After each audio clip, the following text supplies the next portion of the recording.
Hey, ladies and gents, welcome to the Controlled Interest Gamecast, episode 248, where we talk about video games and everything happening in the industry. I'm your host, Jerrad Wyche. As always, I'm joined by my co-host, Dominic Orlando. It's time for Thor, Love and Kratos.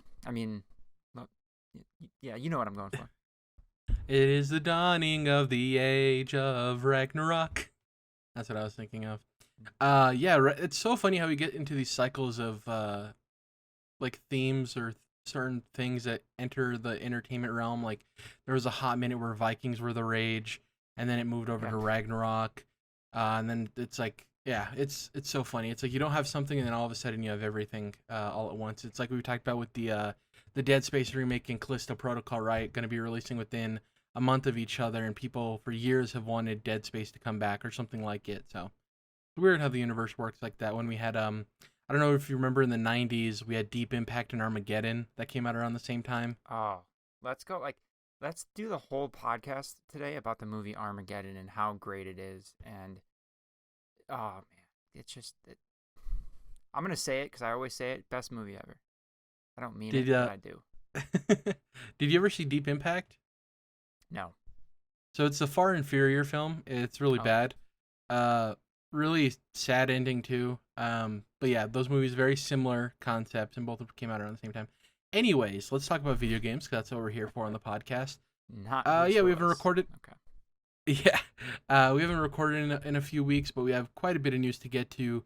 About a month or so, maybe more than that, we had done our most anticipated games for the rest of 2022, and we both said, hey, after all of these events in June are done, let's come back, give our lists, and see how different they are from the originals.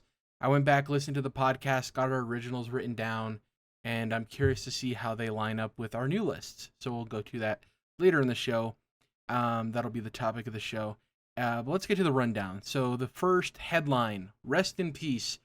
Yu-Gi-Oh! Creator Kazuki Takahashi died at age 60, according to NHK. Takahashi was found in snorkeling equipment floating off the coast in Nego, Okinawa, on July 6th at 10:30 local time, and was identified today, which was July 7th, the day of recording.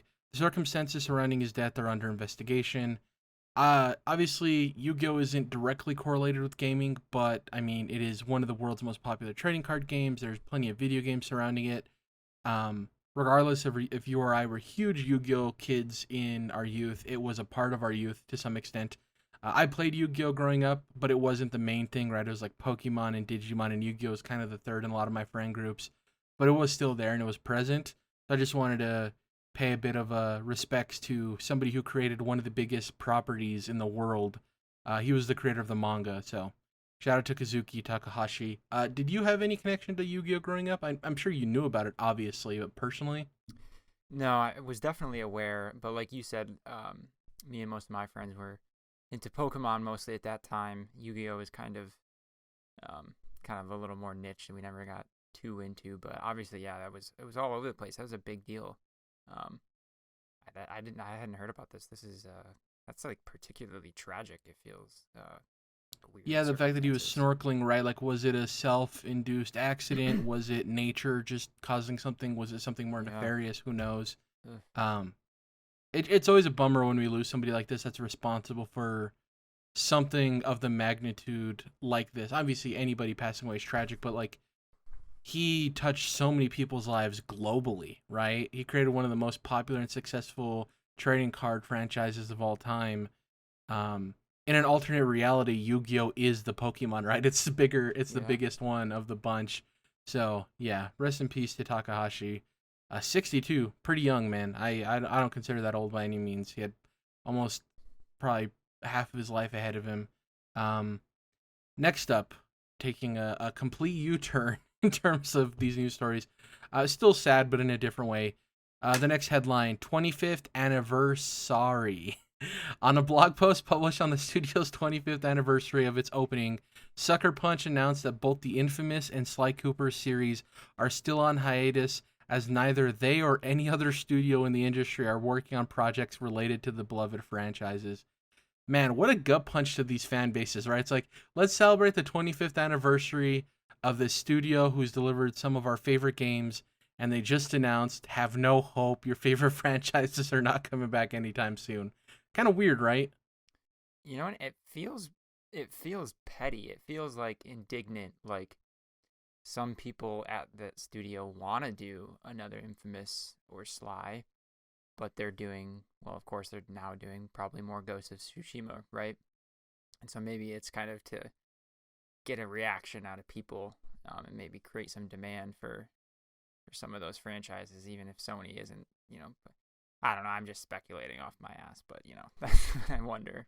So Yeah, it's one of those weird things because it could go either way of, no, they're saying this because they just want fans to stop asking and it's not happening. Or two, they do want to pull the rug out from underneath and maybe they aren't working on it. Maybe they're truthful in that way, but maybe somebody else is. I don't know. Sly Cooper and Infamous aren't the biggest franchises. And for me personally, I think I understand why Infamous wouldn't come back, especially with somebody like Insomniac working on superhero games. But I do think the industry needs something like Sly Cooper. Obviously, it's not going to sell tremendously well, but we talk about often how the PlayStation catalog is very high quality, but it doesn't have a lot of variety in terms of what it's providing the PlayStation audience. And I think Sly Cooper is something that A, obviously it's a stealth game, but B, it's more family, kid friendly oriented, and obviously both of its animation and storytelling. And I do think it is a bummer that if this is true, we're not seeing something from that anytime soon because we've already seen Naughty Dog move away from, Jack and Daxter and Crash Bandicoot, obviously, and now with Sucker Punch moving away from Sly Cooper. There's just a lot of these beloved franchises that aren't. I mean, Xbox kind of has this issue too with them not bringing back Banjo or like Viva Pinata. It's just a bummer. Obviously, these things aren't going to sell crazy, but there is a fan base that I think can justify the budget. So, yeah. Yeah, and we know that PlayStation overall is obviously aware of what their portfolio looks like, and apparently has been wanting to diversify, but more into the games of service. Yeah. So obviously that's why they bought Activision, not Activision, sorry, Bungie, who used to be owned by Activision, so that's why I'm getting confused. But yeah, Bungie to get Destiny right off the bat, and then you start to see them. Well, speaking of Ghost of Tsushima, which had kind of a multiplayer, add-on or whatever. And the Last of Us multiplayer game, and yep. yeah. And now we got the Last of Us coming that we kind of speculate is going to be a games as a service big thing like that. So we know that they're pushing in that direction to diversify, but I think I'm with you. They could do a little bit more to diversify into the the cartoony platformer kind of thing, because we still have Ratchet and Clank making its resurgence a bit here, but I like some Sly Cooper, some Jack and Daxter. I think could do PlayStation's portfolio a lot of good. I mean, they got the resources. Like even if it's remasters, right? They could do the Spyro and Crash route of do some remakes and see how it does, and then go from there. But I don't know. And man, thankfully our third chair, our previous co-host Jordan Jarvis, didn't see this news because he was a big Sly Cooper guy and he was holding out hope for new Sly Cooper games back when he used to do the podcast with us. So I'm pretty sure that he felt pretty gut punched by this as well. Yeah. Next up, Mass Effect gets a boost. Let's get to some positive news. BioWare project director and Mass Effect 4 lead Michael Gamble announced on Twitter that Mary DeMarle will be joining the Mass Effect team as senior narrative director. Now, if you're wondering, Mary DeMarle, why should I care about her name? Like, obviously, she's probably talented. She got this job for a reason, but what did she do? She worked on both Deus Ex and the recent Guardians of the Galaxy, which was applauded for its narrative, right? That was its strength. It was nominated for a Game Award, amongst other stuff.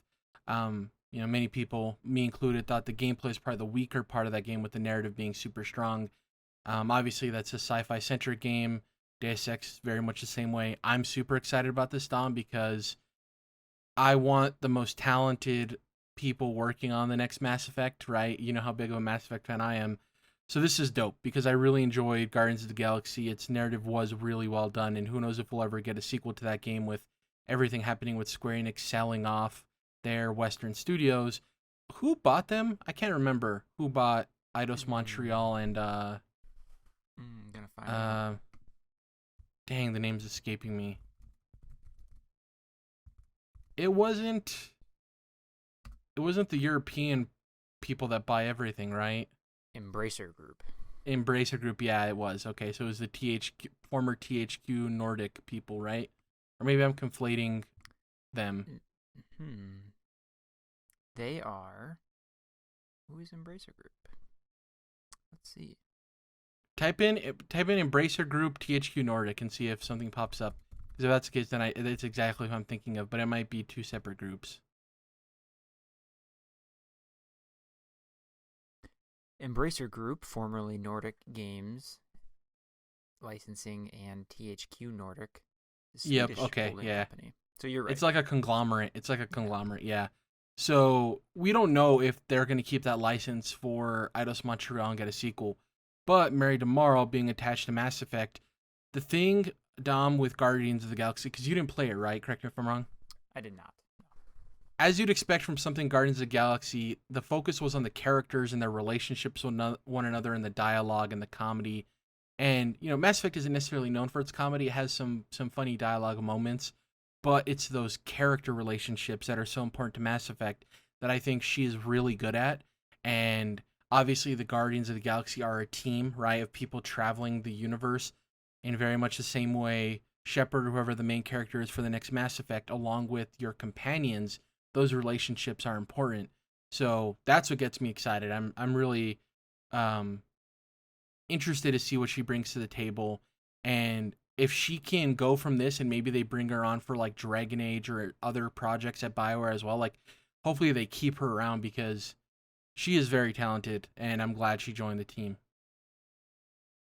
Yeah, anytime, especially for, I do you think like I think about Andromeda every once in a while. Like, is it worth going and trying out? It's always on sale, but I really liked Mass Effects 2 and 3, but it seemed like Andromeda was supposedly kind of a drop off. But in any case, for going forward, it's always good to see when studios are getting good talent in their development pipeline. So yeah, this should be good. And then like you said, like not just Mass Effect, but yeah, other BioWare projects too going forward. So yeah. With Andromeda, I played like an hour, not enough to really get a solid opinion on it, honestly. And I didn't even suffer any of the bugs or anything that people were complaining about. I think at this point, it might be worth going back to, and I've been contemplating that as well. Because it's always the thing, like, I don't think it's as bad as people thought. With video games, a lot of its issues at launch were performance-based. So I wonder if, obviously, those have been ironed out. With those being gone, if it still is worthy of experiencing. Who knows? Didn't it get like You have me thinking about it, and wasn't it kind of like Craig with Halo Infinite, where it just got like memed to hell? yeah. Like, kind of, not that the game was 10 out of 10, I don't know, but it just got like overly abused just for the fun of it, because people like to pile on sometimes. If I remember correctly, that's how that kind of went down too. So It was like there was the stair gif that went viral of like her legs freaking out walking down the stairs, and then there was like the face thing too. That's right. Yeah, that's always how it is. And from the people I know that played it, obviously they didn't think it was as good as 2 or 3, but they did think it was worth playing and they enjoyed it. And we don't necessarily get a whole lot of games like that, like a BioWare RPG. The first other major crack at it that we're gonna get soon is Starfield, right? In like a big AAA, quadruple A form. So I might go back to it. You have me thinking, with all the delays and everything happening, I might find room for it. We'll see. I feel like it's on Game Pass too. Or well, it must be because of EA's. EA Access. Yeah, it might be on there. I own it because I bought it at launch. Because duh. But yeah. Speaking of delays, though, we got an announcement of a release date, and then we got a delay that followed. That's kind of interesting. So first up, the really good news: God of War Ragnarok is indeed coming out this year. At the moment, it's set to be released November 9th, 2022. Revealed via PlayStation blog post earlier this week. I don't know if this is a hot take or not, but I hate that PlayStation sometimes does this, just like when Nintendo does it. Like, it kind of takes all the air out of the room. Like, I understand you want to wait until you can hit a date to announce the date. But, like, do some flair. Like, this is God of War Ragnarok, and you're like, yeah, it's coming out November 9th. Sure, there was a trailer, but it wasn't, like, part of an event or, like, it was just, like, a tweet, like, a post. You know what I mean? Which I think God of War Ragnarok and Sony Santa Monica honestly deserve a little bit more than that. But I'm happy we got a date. But I just felt that was kind of a bummer that it was announced that way. Not a huge thing, but like a bit of a preference issue for me. It makes me wonder, like, was it planned to be a part of their last state of play, but like not necessarily that they weren't quite sure of the date yet, but maybe like that trailer just wasn't ready yet, or some other stuff just didn't work out and they weren't ready to be in that showcase, so they just kind of waited instead of, I don't know, or something like that. I can't think of a good reason, even from a greedy perspective for Sony, why they would just kind of, like you said, just kind of poop it out there on a random day on its own. Not that it's not going to get attention and it's exciting, but it could have had way more pop if they I don't know, did something cooler. I don't know. I didn't even watch the trailer because I don't need to, right, for God of War Ragnarok personally. I did see the image of Kratos and Atreus standing in front of Fenrir, and such a dope shot. And obviously, if you're familiar with Norse mythology, Fenrir plays a huge role in the story of Ragnarok. I'm not going to ruin it for you if you don't want to know, but I'm so stoked. Yeah. So, anyways, following that, so this was on the same day Forspoken actually got delayed.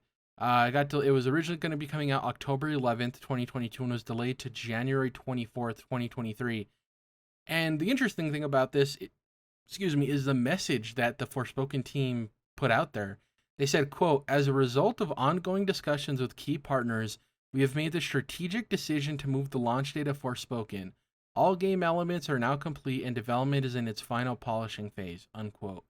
This led the internet to speculate, as it does, that what if Sony was like, hey, we have Last of Us and God of War coming out this fall. We still want to, we're your major marketing partner and we want you to be successful. Let's possibly delay to early next year so you have your own time.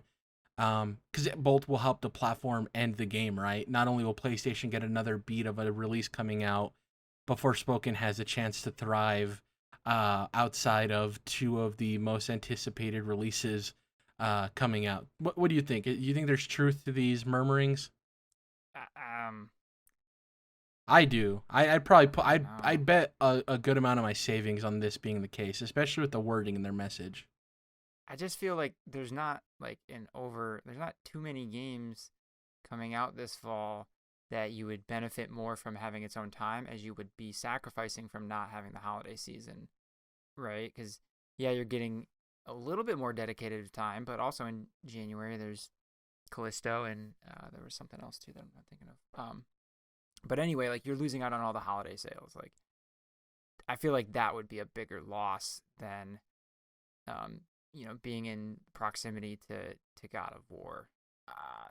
Now, as far as there being weird deals and agreements or whatever that are driving it, that makes I wouldn't doubt that for a second. I just don't know if that particular logic would explain it, but maybe. I don't know. Yeah, but we're also talking about holiday releases that all cost $70 on PlayStation, right? Like, Last of Us is going to cost $70, God of War is going to cost $70, Forspoken is going to cost $70. So it's like, that's another hurdle too, of like, sure, the holiday sales are great, but, and they probably ran the numbers, like, maybe for a game like Forspoken, the holiday isn't as crazy with that competition as it would be coming out in January, even against Callisto Protocol. Because Callisto Protocol, obviously multi-platform release, horror title, so it is more niche, right? Horror games tend to just sell less than other genres. So yeah, I just, normally I'd be like, that's an interesting idea. But the fact that they went as far as to mention ongoing discussions with key partners, we've made a strategic decision. It's weird. I'm like, that to me sounds like that has to be the case to some extent. Yeah, it's very weird.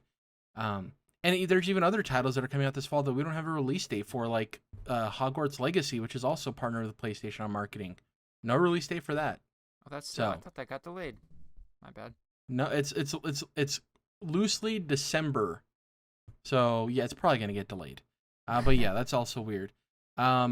Anyways, let's get to our most anticipated games for the rest of the year. I'm gonna first go over our list from earlier this year, which was like I think a month or so ago, and then we're gonna go over our new lists. So I'll go over my list first, and then we'll go over Dom's.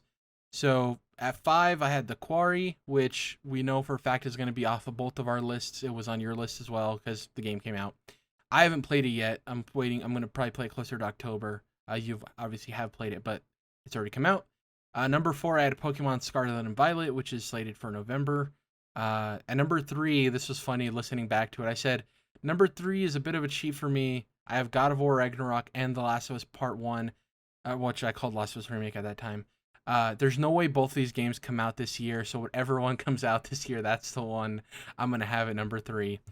Number 2, I had Stalker 2, a game that recently got delayed, Dom. It was slated for December 4th of this year, got delayed to 2023.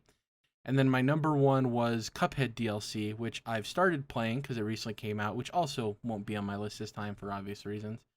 Your list now. So you had The Quarry. Do you remember the rest of it off of memory, or would you like me to go off of it? I know I mentioned God of War and Callisto Protocol for sure. Nope, Callisto wasn't on your list. God of War was your number 1. Okay. I want to say I mentioned The Last of Us and that was your number 4. Too. Yep, that was your number 3. Stray, the cat game, maybe?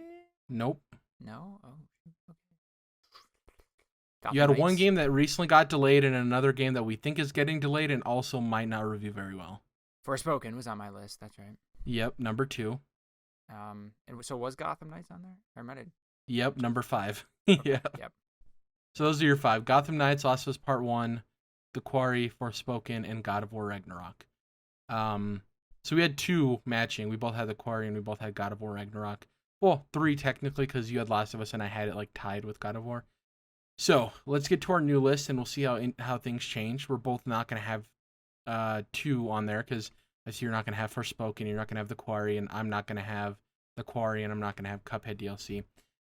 Oh, I guess in Stalker 2 as well, so it's 3. Because that got delayed. We'll go 5, 5, 4, 4. You know how we usually do it. My number 5, Marvel's Midnight Suns. Now, I would say that the trailer they showed at Summer Game Fest wasn't great. It was a cool cinematic. It did nothing for the actual gameplay, which I understand with this game because it is an XCOM-like with cards, and I don't think that ever shows well in a gameplay demonstration. I think the people who want to see that gameplay will seek it out, but when you're showing a trailer to people to get them interested, I just don't think it overplay well, personally. So the CG trailer works. They introduced that the bad guy in the game is going to have like demonic versions of Marvel characters, which is dope. They showed off Venom, they showed off Hulk, they showed off Scarlet Witch, and I think I'm missing another one. Spider-Man is going to be in the game, not as a PlayStation exclusive, which is always great to see. And there's probably going to be other character reveals as well. People going to be in the game. I'm just excited for it. You know how much I love Marvel. I really like the XCOM style. I've played XCOM. I like those type of games. I'm interested to see how it plays in the world of Marvel. And yeah, I'm really excited about it. Loose October date, I believe. Maybe they actually gave a specific date. But I am very interested in it. So that's my number 5. So I made the mistake of not putting these necessarily in order. But I guess I'm going to say... I'll start with 5 at Gotham Knights. I'll keep that. I think that's what I had before. So this should be... I mean, I should be, like, over the moon. This should be, like, 1 or 2 for me. Being... I don't know. I just... I'm not, like, a big DC guy necessarily, but anything Batman I usually get really into. And with the Arkham games, even Arkham Origins, I had played and really loved that one, too. I don't know. I just... This should be this like everything on paper about this sounds like incredible. Like we're getting an Arkham game with different characters, not just one new character, but obviously 4 with Robin, Red Hood, Nightwing, and Batgirl. Is like that sounds cool as hell. And then obviously like the coolest part, the whole Court of Owls story being them being kind of like the villain here. I know everything about this sounds incredible, but everything the gameplay that I've seen is just not. It's just kind of underwhelmed for like a lot of reasons. It hasn't looked like super polished or necessarily like innovative or cool or anything special. It kind of just looks like at best more Arkham, maybe even worse. And I don't know, something about it. It's just kind of like gives me hesitation. But I'm holding out hope. It's still on the list, even though it's 5th on the list. So there we go, Gotham Knights. The real bummer about it is I think it should be on my list too, but it's the closest we've got the last half decade to the like the 2010s superhero license games before Arkham first came out, right? Like, I'm talking about like the more generic-y, not really as passionately focused license games, which is a bummer. My hope, Dom, and I'm pretty sure you're the same way, I hope this thing reviews tremendously well and gets me hyped closer to release. But as it sits, it's so hard to be juiced up about it. And I think you can correct me if I'm wrong. The reason it's even 5th on your list is because of your love of Batman, right? And your connection to that franchise as a whole. So we'll see. Hopefully it's good. Yeah. If it wasn't for J.K. Rowling, I might be interested in Hogwarts Legacy.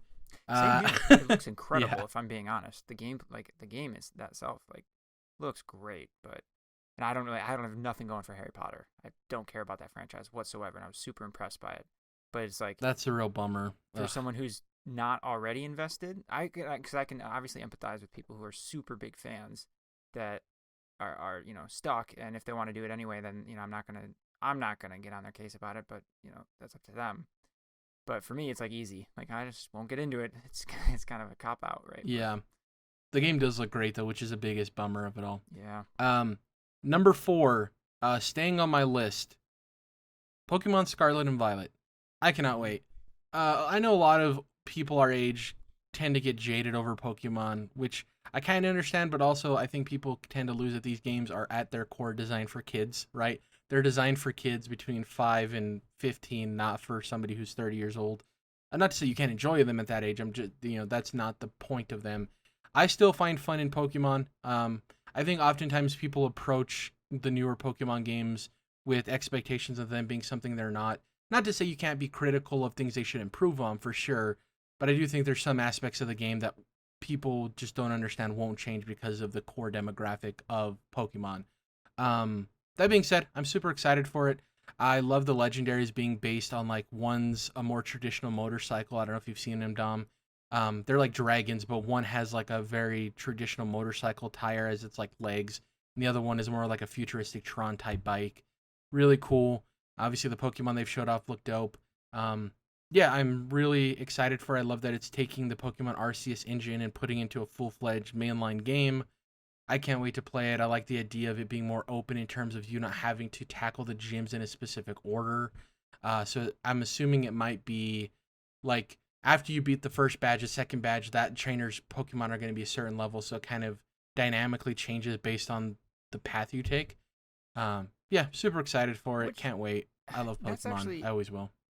I haven't paid hardly any attention to Pokemon, obviously, in recent years, but I'm remembering back when, depending on what your starter was and the few Pokemon you picked up, hitting walls early on at certain gyms because just like if you pick Charmander in red and blue, Brock was a stone wall, so you had to go out and catch like a Caterpie and evolve it into a Butterfree or do something like that and get a grass type on your team because it was tough. So having it was like Brock and then Misty, that's like a stone wall, you know what I mean? Right. Yeah, exactly. So like having some flexibility could alleviate that. But that's also a bit of a feature too, because I think it's see the value in, forcing the player to go out and catch more types of Pokemon and invest in them too. I don't know. They could see it. It'd be interesting. Plus, we got colors again, right? So. Exactly. My big critique with gyms, it's 2 things. One, I think every gym leader should have 6 Pokemon. For me, just lore-wise, canon-wise, that makes the most sense to me. That I think every gym leader should have 6 Pokemon that are different. If he's a poison leader, Dom, he shouldn't have 2 coughings and a wheezing. That's kind of lame, especially at this point with the roster Pokemon. My other thing is I think all gyms should dynamically level to your highest level Pokemon, meaning that, say you go to Brock, and typically he has a Geodude, a Machop, and an Onix. They're 14, 16, 18, right? But you go and you over-level your Charmander, as we were just talking about, and you get him up to level 20 because you know that it's going to be hard for you to fight that gym having a fire type as your starter. The Onix then moves to a 20. Like, it's their highest level Pokemon matches your highest level Pokemon. And I think that could add to the difficulty because you can't over-level to beat a guy if you have the wrong types. You have to train up the correct typings to get past them. Yeah, that's smart. That's my one critique of it, but obviously, like I said, Pokemon was never designed for super competitive 20-plus-year-old people trying to have a Dark Souls type experience. Because yes, Dark Souls is the only difficult game in existence. I always laugh when people get mad about that, but it's the easiest analog for people to understand, or like Cuphead, I guess. It's not meant to be that, but I do think they should at least have options. Like if that was an option in the menus, or like a Nuzlocke option. Did I ever explain what Nuzlocks are to you? I think I did, right? So I'll explain this real quick, and then we'll get to our next things on our most anticipated. A Nuzlocke rundown. The way it works, I'll talk about it as if you're starting one. So you go to Professor Oak, you pick Charmander, okay? Or I don't know, who's your favorite starter from Gen 1? Squirtle? Charmander, oh, of course. Charmander? So you pick Charmander, cool. You get Charmander. The base rule is if any of your Pokemon faint in battle, it's like they died and you can no longer use them in your playthrough. So the moment a Pokemon dies, you have to box them. The second rule, and obviously there's variations of the Nuzlocke based on the person or whatever.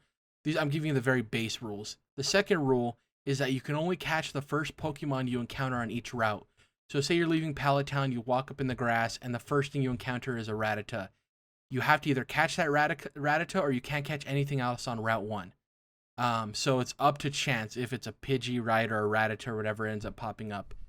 So it limits the amount of Pokemon you can catch.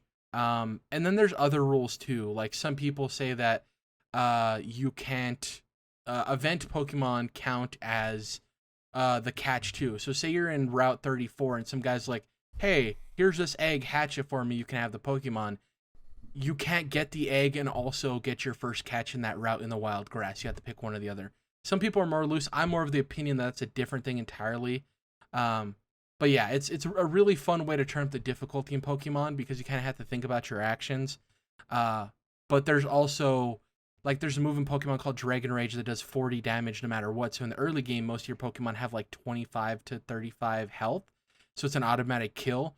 So one of the rules is, hey, if you run into a Pokemon that has that, instead of wiping your entire party because it can kill your entire party, you get to choose one of your Pokemon that has to get quote unquote killed or put in the box, right? And then it gets even more interesting, Dom, when you include like playing the game through an emulator and randomizing it so all the encounters are wild. So when you walk out of Pallet Town, it's not only going to be a Rattata or Pidgey, it could be something else entirely because the game is random, just like your starters and stuff. So it's just a neat way to add replayability to the Pokemon games and add a bit of difficulty. It's really fun. Everyone has their own unique set of rules on top of those. But yeah, it's a blast. It's kind of like playing Dark Souls with a Guitar Hero controller or something, kind of arbitrarily. Exactly, or like a banana and 2 coconuts or whatever that guy used to do. I don't know if you ever saw those videos. I do remember when we talked about it because this was, it was a mode in Koromon, if I'm not mistaken, right? Yes, it is a mode in Koromon. Yeah, you remember that and I didn't. That game's coming to Switch this month too, so I might end up buying it again and just playing it on my Switch, which would be dope. So obviously my 5th was Marvel's Midnight Suns, my 4th was Pokemon Scarlet Violet, your 5th was Gotham Knights, your 4th was... I'm going to use... I think you talked about it, right? I did mention the cat game already. I'm gonna say Stray, which is, you know, he's clawed his way into my list. Sorry. I don't know, it just looks really cool. And I'll probably end up getting a month worth of whatever the PlayStation Plus tier I need for that is included, and then I might let it expire after that if I'm being honest, and then I'm on the border of finding an Xbox finally and then converting to Game Pass instead of PS Plus. But anyway, I'm excited to play Stray. It's just, I don't know. So it looks creative. It's this month, right? Yeah, it's July something. It's in a week or two, so it's coming up. Do we know the price of it? I want to say it's 30 or 40. I feel it's not 70. You know. So it's in like that Bug Snacks price range, I'm assuming. Yeah. Yeah. Which might be even high. I feel like this might be like a 4-hour game or something. Yeah. So that might it does look great though. This is the type of game, Dom, that if it launched in Game Pass day one, I'm playing it immediately, right? Right. It's tough for this PS Plus thing they're doing with it, I think. I mean, based on how it looks at least. But yeah, it looks really cool. Like I said, creative and like cool robots, and just like I've never played a game as a cat. I can't think of, so or even a dog for that matter. Good question. Yeah, right. I guess the Or at closest least- thing would be if we played some like weird Garfield licensed game when we were kids, I guess. Or like maybe a part of a game, like one section of something. Maybe there's something weird. I don't know. I'm gonna have to look. Yeah, where you like you take over the body of a cat and walk around or something. Probably. We're probably forgetting something. Probably. Yeah. It sounds like a Witcher quest or something. I don't know. Yeah, I can see that. Yeah. But yeah, I just Um. I'm not like super high expectations for this, but it just looks really cool, and I'm excited to give it a try. It's something different. So If the talk about it is really high too, I might do the same thing you did and do the month of whatever PlayStation Eternal Plus lifetime supply, whatever the hell it's called, and hop in Not- and hop out. not platinum, not silver. You know, Essential? Is that what it's called? there's an essential and a premium, I think. I don't No, know, man. No, essential is the regular The one base? from Days of Yore. Okay. Weird. So I don't know what to call it. Premium and something else. Whatever. Next up, this game might also be on your list. We'll see. My number 3, the Callisto Protocol. Yeah, this game looks phenomenal. It's my We number talked about 3 it a too. lot. So we'll just mush them together. Yeah. Oh, cool. We talked about this at length, I think, during our Summer Game Fest review of all the games we loved. So I'm not going to go too long on it, but yeah, it looks incredible. The way they've designed a lot of the horror elements look like similar to Dead Space, but with Glenn Schofield running his own studio. He doesn't have, I think, the more overbearing nature of EA, where there's some like stuff in here that is way more grotesque in my opinion than stuff we saw in Dead Space. And I may just be misremembering all of Dead Space, but from what I remember, there's some crazy kill cams in this of the way the main character gets absolutely decimated. So yeah, I'm stoked. What about you? Yeah, same thing. I absolutely adored Dead Space 1 and 2. Never did play 3. It seemed like it wasn't as scary. A different type of thing. But 1 and 2 were just absolutely my shit in every kind of way.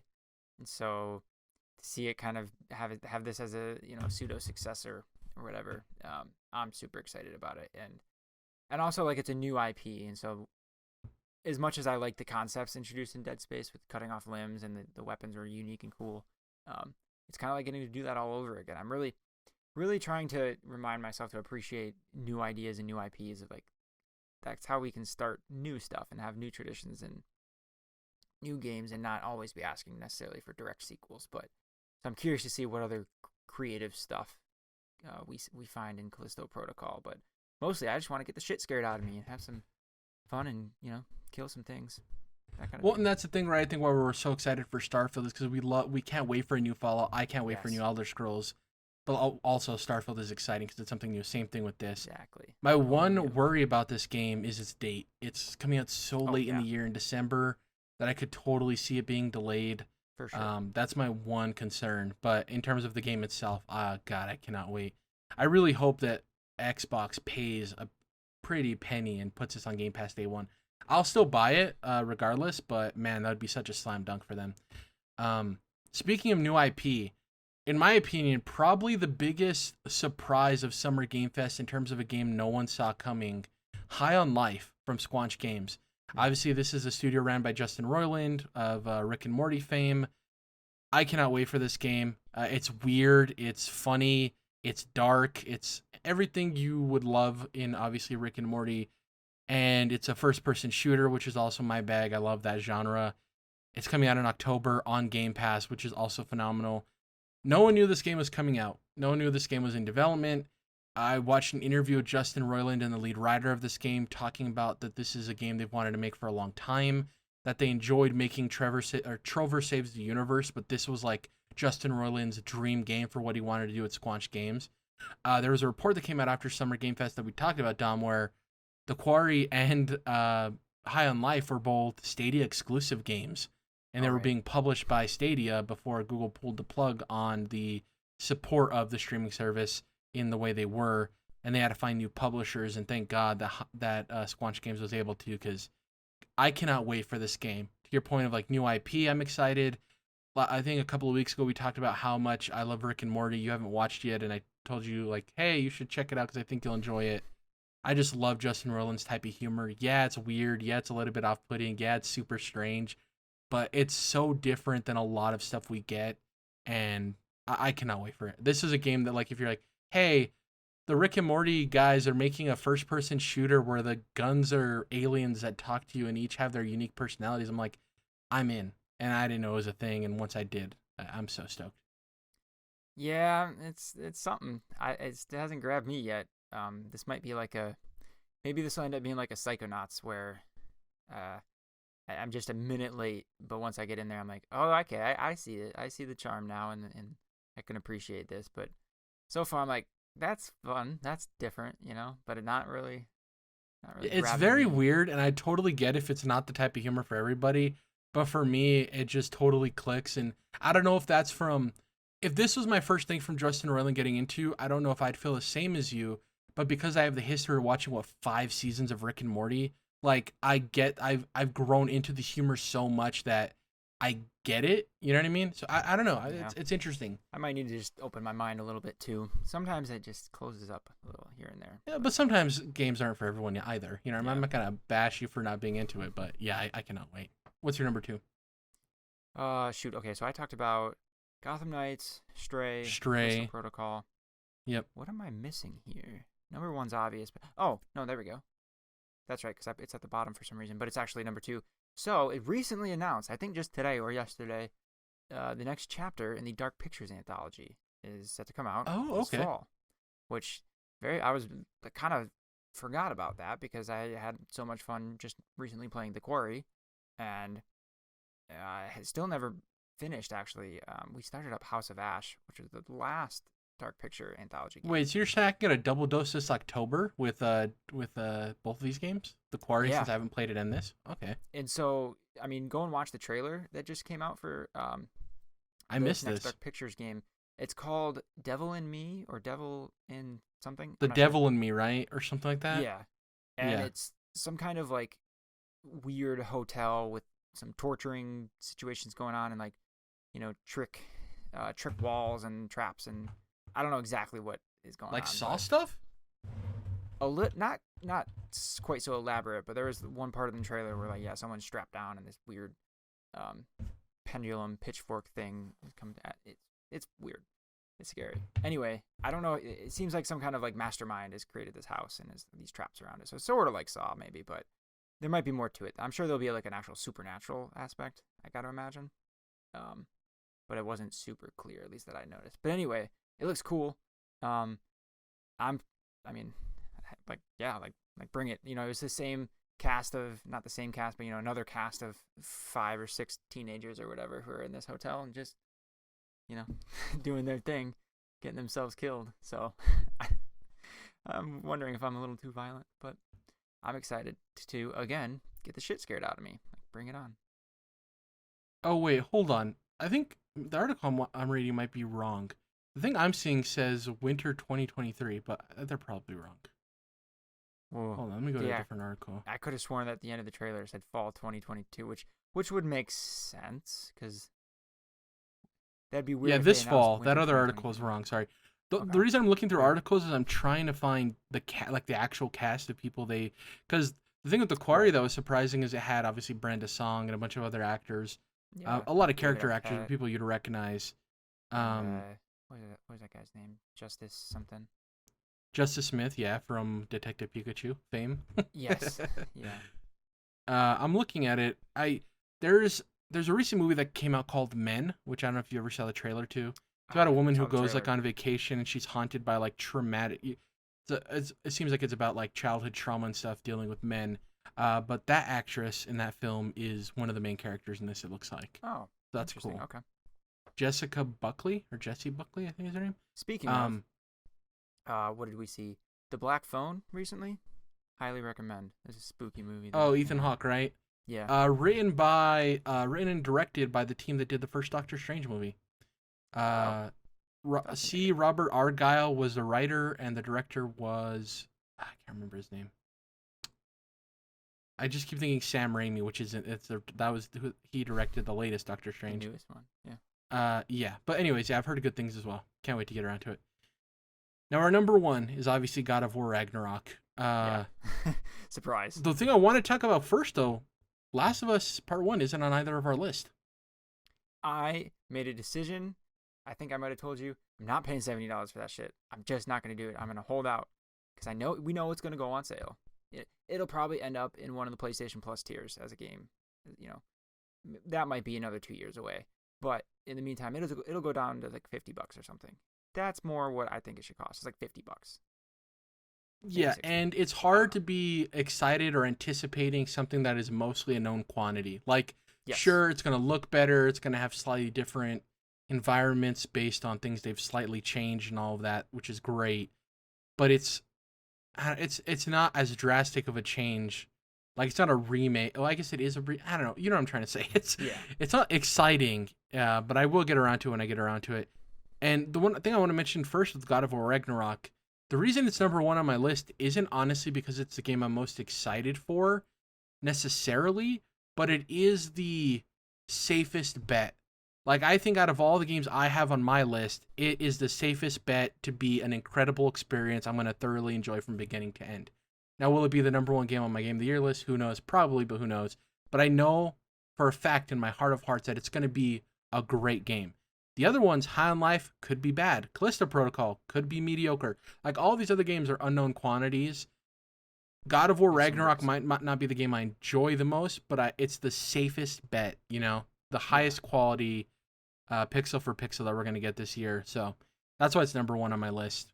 And like, that's a good way to put it. I like what you say there, because we know just about everything that can be measured. Like, when you're like thinking about how good a game is going to be really good in this game, right? We know it's going to look great. It's going to feel great. It's going to perform well. Like, we know the writing is going to be really good. Granted, there might be some things that are nitpicky, right? That's probably the one area where, like, maybe some of the specific writings, like, we're like, I didn't like that quite so much. Or if, like, people don't think they evolve the combat enough, right? Like, it's still great, but it doesn't feel different than the first one, something like that. Yeah, it could be some things like that. But, like, we just know, like, the amount of love and care and blood, sweat, and tears probably is more an appropriate way of putting, like, the amount that's gone into making this, and the money, and the time, and, like, it's gotta be great. Now, I don't know if it can be as good as the last game from 2018. That's gonna be really tough. That's gonna be dependent on, you know, how much more can the story do, how impactful can the story be, because, like, among many things, that's kind of what made the first game so good, was Kratos and Atreus and, like, their relationship. And so can't just do the same shit again. Like, how does that evolve? How does that connect with all the Ragnarok-y stuff that's going on in the world and whatever else? So I'm really pumped for this. Hopefully it stays in this year. We can obviously see that falling another month or two or something like that into 2023. So, like, as Sony games often do, they usually get a couple months delays, like once or twice actually. But hopefully this sticks. I want to check something real quick. Oh, also, the actor for Thor, Ryan Hurst. I love that guy. He was in The Walking Dead, but his character. He was also one of the main leads in Remember the Titans. Oh, well, yes, that's right. Yeah. Long time ago, but yes. Of course, I forget about Remember the Titans. It's a good movie, but I need to watch it again. It's been since I was a kid. Best sports movie of all time, in my opinion. Ooh, you're gonna have to have a word with Happy Gilmore and Miracle, and that's a good debate we're gonna have sometime. But anyway, also Sons of Anarchy. He was really good. Replacements. Oh yeah, he was in Sons of Anarchy, right? Yeah. Fuck, The Replacements is so good. That might be it, actually. There's a lot of good sports movies. Yeah. Yeah. A lot of bad ones too, but a lot of good ones. The Sandlot. Oh man, that was so good. Dang. Yeah, but he is honestly, I think, going to be the breakout. I think he's gonna when the Game Awards happen, I think he's gonna be nominated for Performance of the Year, because I think he is such a good actor. I think the Thor role in this game is going to be pivotal. Another person I think could steal the show. I was looking up who's going to voice him because I didn't know. Is Tyr, because Tyr is going to be a big part of this with Ragnarok and everything, and they've shown him in the trailer. The guy voicing him is named Ben Pendergrast, which isn't a name that necessarily comes to me out of nowhere. Like, I don't necessarily know who that is, but looking at his work, he is Fuse in Apex Legends. He's a great character. Really funny, really outlandish. He's like a demolitions expert. Very similar to the demolitions expert in at the Atlantis animated movie from back in the day. I don't know if you remember that movie. He also voiced General Hux in Star Wars Resistance. I never watched that animated show. He was also in Preacher. He's done a lot of stuff. He was a character in Hades. Obviously, Hades has tremendous voice acting.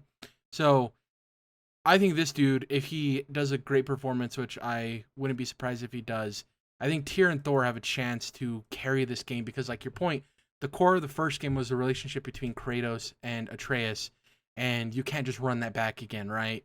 Yeah. And I wonder if maybe the core of this might be Atreus's relationship with the big twist of the game. I kind of don't want to spoil it, even though it's been a while with that whole thing of that revelation. But yeah, Tyr and Thor, super exciting.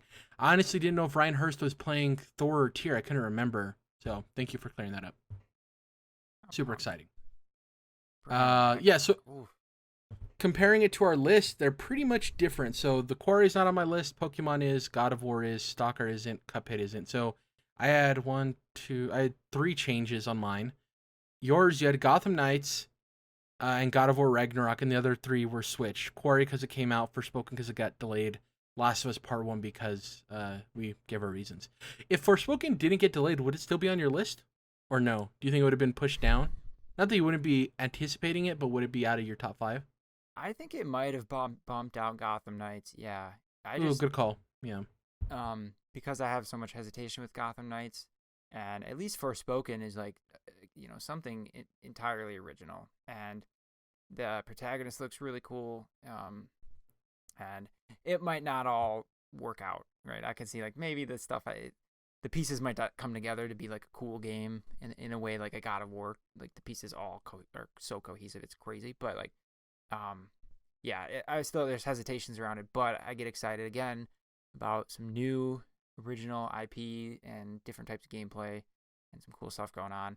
Plus Gary Whitta helped write it, so he's cool. Rogue One's a great movie. Gary Whitta's cool, confirmed here on Controlled Interest Gamecast. Yeah. Let's go real quick into what we've been playing. I don't have a whole lot to talk about. Been playing the usuals like Fortnite and Rocket League that I dabble in. But the things I wanted to focus on, one, I started up the Cuphead DLC. That game's still hard. It's more so about me getting used to the game again, right? Like getting in the groove. But man, did it smack me in the face of like, yeah, I haven't played Cuphead in a while. I need to kind of rejuvenate. Miss Chalice plays different. So instead of, you played Cuphead, right? Oh yeah. Yeah. So instead of having the jump parry, her parry is a dash parry, which is a very different mechanic to get used to with stuff. So that has a bit of a learning curve there. Like I said, I haven't played a whole bunch of it, maybe like 25 minutes. I think overall usually takes people between 3 and 5 hours to complete. So I can't wait to dive into that fully. Fall Guys released free to play since we last recorded. Having a blast with that game. It's so fun. Me and my friends have such a blast on there. I won a crown like in my third game. Nice. Killed it. I am still good at video games, Dom. I'd like to report. I mean, yeah, I'd just be Elden Ring for sure, which is enough on my gamer card of like, yeah. But Fall Guys, getting that crown that early. I have a couple of friends who've played hundreds of matches maybe not hundreds, that's a lot. Dozens of matches at this point, still haven't sniffed a crown, and just those fun jabs you get to take at them. So good. Nothing like taking a good jab at your friend.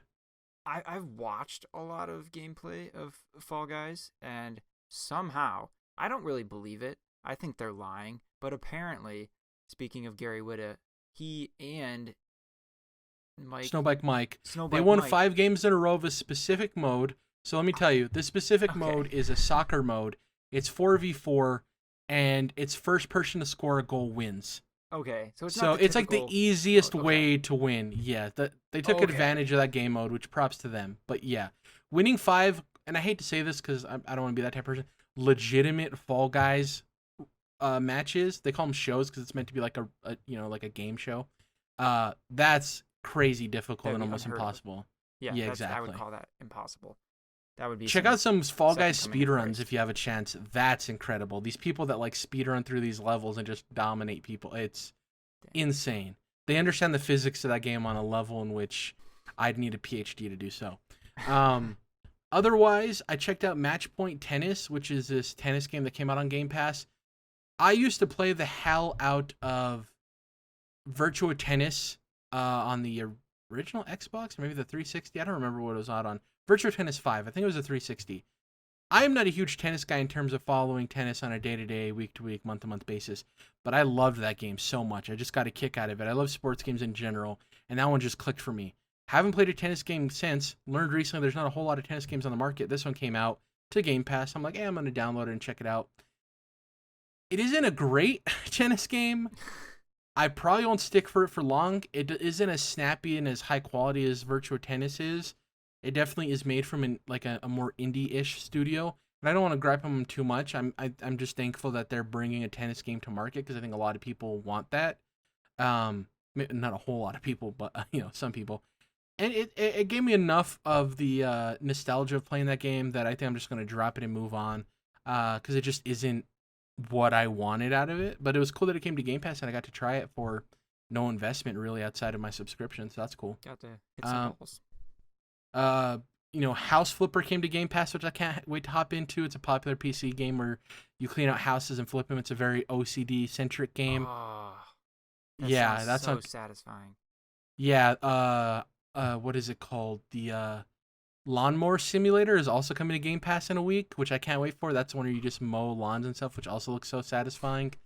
And these are games that I'd be like, I'm so dumb for like wanting to buy and play these games.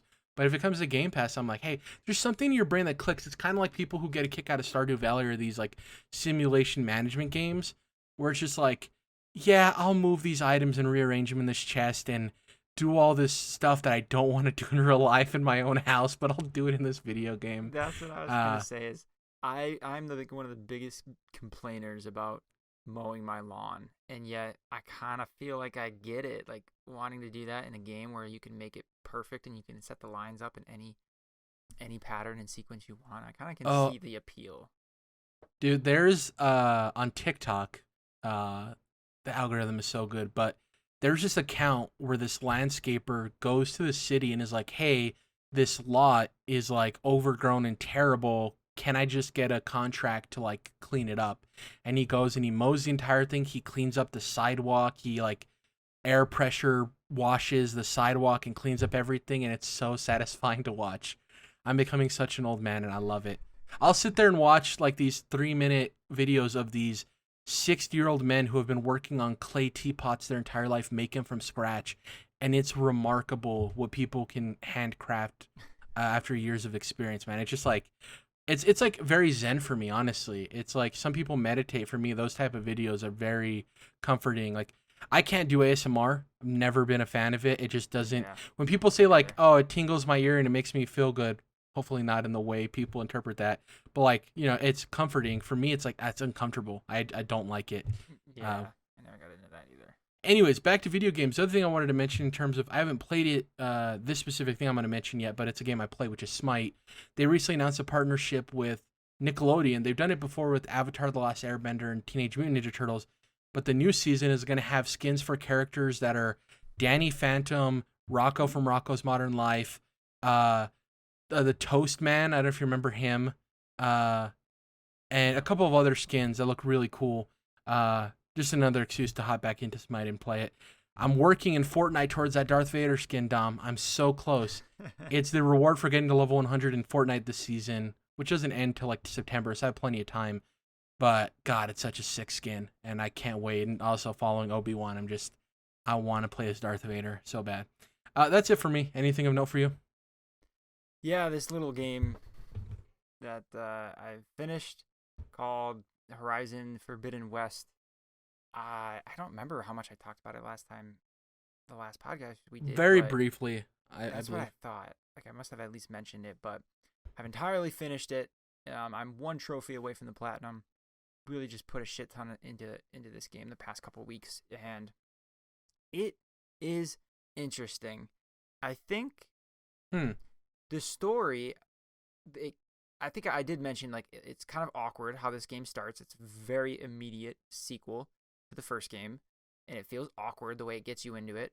But once you get into it, it's like, it starts to feel good, and then you're like, you get this glider, which is kind of actually a different kind of glider. It's not nearly as like Breath of the Wild. That thing will take you far, right? That glider. This glider is more. It's really more like you can just safely land. It's more like a parachute. It's kind of like halfway between a glider and a parachute. It doesn't like take Like you a safety distance. net, not a traversal tool, kind of. It's it's a little bit of a traversal tool, but not fully, not as much as you might think, right? And I Okay. think the shape of it kind of indicates that too. It's more circular than the Breath of the Wild gliders, more angular. But anyway, it's cool. I think I appreciated that it's a little bit different of a take on it. It wasn't kind of the same old thing. And then you get a grappling hook too, which is pretty cool. They do some cool stuff with that, and there's new machines. A lot of it's just the map is enormous, and there's just so much stuff to do, but it all kind of gets dumped on you, in ways that I didn't necessarily find satisfying. It's kind of just you get out of this first area that's the tutorial area more or less, and then basically you unlock 3 main sections of the map after that, and they're just enormous, and they just fill up with icons of stuff to do, but not necessarily like specific reasons to go do them. I kind of just felt more like I just want to do the main story. Every now and again you have to go find a specific part, and so you have to go hunting for a specific machine and so on. But there's, even as far as I just said I've gotten through the game, and as much as I've done, there's so much of the map I've not even uncovered, with icons all over it and that kind of stuff. So I don't know exactly the root of it, but as big as it is and as beautiful as it is, there's just not quite the motivation to like go and get into every corner. Maybe my theory is that I'm playing this coming off of Elden Ring, the exact opposite experience in that regard, where like I just felt like I wanted to dig into every inch of Elden Ring, right? Even though it was huge, it didn't just pour notification or map pins on top of you and just say, oh, have fun with it. It was, it just felt more natural in Elden Ring to go and look into stuff and find out what it is. Doesn't always work out. You might find something that has no use to you, right? But whereas in Horizon, like everything is useful basically, and the resources are good, and I don't know. So it was a little bit odd, but the story, I really liked actually Aloy's story in this game. They really honed in on her. I won't obviously spoil it, but they actually made her, I think, even more interesting from the first game, and how she changes throughout this one. And they really pull out some crazy sci-fi shit, I'll say, with basically some of the Ooh, that actually intrigues me. I think yeah, I think you'll like some of the stuff they go into. There's one thing at the end that I'm like, all right, that's a little weird. That's a little whack. They didn't think that all the way through. And of course it cliffhangs into an inevitable sequel. But throughout the majority of the game, they really expand on like some of the sci-fi concepts that they introduce. They really just take them to the next level. I'm like, oh shit! Like there's cool moments of like, and you're like, it's weird and crazy, but then you're like, well, it makes sense though, since that can do that, and you know what I mean. And so there's a couple things like that are actually really cool. And in this game, there's like, it almost does a Mass Effect thing of you're building a team, and they do a good job of that. It's kind of like Mass Effect Light in that sense. There's not as many missions for each character, but there are, each character that you team up with gets their own missions, and they chill in your base, and you can chat with them and shoot the shit and play little games, and that's really well done. I really like that, kind of as an addition from the first game, and it plays into the development of Aloy's character, like I mentioned too. But I won't say the specifics. But overall, I think the first game was just so new and original and unique, and it just had like this kind of awe to it. It was just like incredibly cool, and a little bit of that wore off this time around. It's kind of what I think I can mostly say. Still, absolute great game, definitely. The combat is even deeper. There's more ammo types. There's more weapon types. More machines, like I mentioned. It's still super satisfying to rip off machine parts and knock away their armor, use elemental weapons to shock them or stun them or whatever it is. Really great combat, just like the first game, but even deeper, even better. So it's very much a sequel, there's not really that much I can actually like fault it on. You know, if I'm trying to like think of like a typical video game review scale, there's not really many negative points. It just didn't have quite the awe that the first one had of like, yo, these are machine dinosaurs. That's a T-Rex, but it's a machine, which was like incredible the first time you encounter it, and you go on this big. I'll never forget like the first mission where like your objective is to hunt one of those. They're called Thunderjaws, right? And it's an ordeal, and you plan and prep for it. It's kind of like a Monster Hunter type thing, where you figure out what you're gonna, the types of traps and weapons that are gonna help you against it, and so on. And like that was a little bit lessened here, because like we've seen these machines before. Even the new ones, you're like, oh, that's an elephant, and it's cool. It's a little bit like, oh shit, it's an elephant. But I don't know, the newness of that concept is a little worn off by this point. But still a really great game. Easy recommendation for like action games, RPGs, and all that kind of stuff for sure. How long did it take you? Like 15, 20 hours? Yeah, it's not the main story. I think was in the 25-hour range for me. Okay. So it's not like overly huge. There's just a lot of stuff all around you that it wants you to do, but you know what I mean. You can kind of just leave it be. After Elden Ring, anything under 40 seems short by comparison. Exactly. So, yeah. That's good to hear. It's funny that you say that with Horizon, because I think that leads to like the hesitancy with God of War. Like, we know it's going to be good, but will that same sentiment be there? Where does the magic wear off, right? Yeah. And that's why I'm hoping characters like Fenrir and Tyr and Thor really shine to add another level to that. Gonna be interesting. We'll see. And part of it too is like the design of it too, of it being an open world game. Like, how more dynamically different can you make it, as opposed to like a more linear narrative game like God of War? You can kind of direct players in a way that will feel different purposefully. So we'll see. It's good to hear though. I can't believe you already beat it. Hopefully we can get Chris on sometime so you guys can do like a spoiler cast. That'd be cool. Talk about your experiences with it. Because by the time I play it, it'll probably be out of vogue. Anyways, that's it for this week's show, episode 248. Thank you guys for listening. Can't wait for all the games coming out for the rest of the year. Our most anticipated. I can't wait till we do our most anticipated for 2023. Because, boy, there's a ton of games coming out next year I can't wait to play. Anyways, that's it for the show. Thank you guys for listening. Check us out on YouTube. Search Controlled Interest will pop right up. Hit the subscribe button so you never miss a podcast. Hit the like notification so you help us in the algorithm. Leave us a comment. Let us know what you're most anticipating for this year in terms of video games. Other than that, you can follow us on your favorite podcast service. Leave us a review. It definitely helps. If that's on Spotify or Apple Podcasts, wherever you listen, leave us a review. Por favor. That is Spanish for please. Other than that, you can follow us on Twitter. Collectively, we are at CTRLINT. It's Controlled Interest abbreviated. Dom is at OBDom Kenobi, but the O is the number 0, not the letter O. And I am at Jerrad Wyche, which is JERRADWYCHE. Other than that, we'll catch you guys next time as we inch ever closer to episode 250. And one last thing. We're going to talk about the whole E3 returning next week. We didn't have time to cover it this week, but we'll cover it next week and what that means for Summer Game Fest and everything else happening. Catch you guys then. Bye.